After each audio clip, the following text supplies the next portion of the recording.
तर आपण पाहतोय नाशिक मधली ही दृश्य आहेत। नाशिकमध्ये सपकाळांविरोधात भाजप आक्रमक झालेली आहे।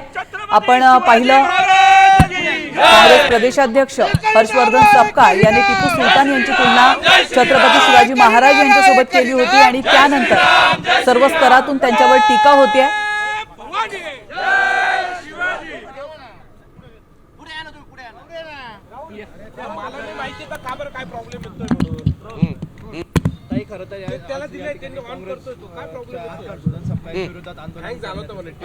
काल हर्षवर्धन सपकाळ यांनी जे वक्तव्य केलं छत्रपती शिवाजी महाराजांची तुलना त्यांनी टिपू सुलतानशी केलेली आहे। आणि आता आपण बघतोय की महाराष्ट्रामध्ये सगळे छत्रपतींचे मावळे छत्रपती शिवाजी महाराजांची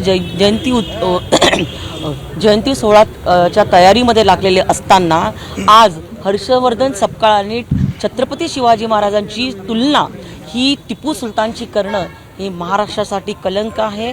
आणि त्यांनी सगळ्या शिवभक्तांना शिवसैनिकांना त्यांनी दुखवलेलं आहे। परंतु आज दुर्दैव असं आहे की आज महाराष्ट्रामध्ये ह्या वक्तव्याला 24 तास उलटलेले असताना उद्धव ठाकरे त्याच्यावरती बोलत नाही आहे। बाळासाहेब थोरात, नाना पटोले, रोज बोलणारे वड्डेट्टीवार आणि राजसाहेब ठाकरे असतील आणि आमचे सकाळी 10 वाजता मीडियामध्ये बोलणारे संजय राऊत साहेब आज टिपू सुलतानचं उदात्तीकरण होत असताना महाराष्ट्रामध्ये ब्र काढायला तयार नाही आहे।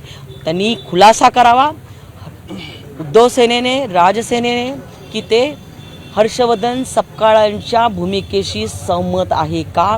आज तरी चित्र असं दिसतंय। परंतु तुम्हाला सांगते जर प्रदेश अध्यक्षांनी राजीनामा दिला नाही तर त्यांना आम्ही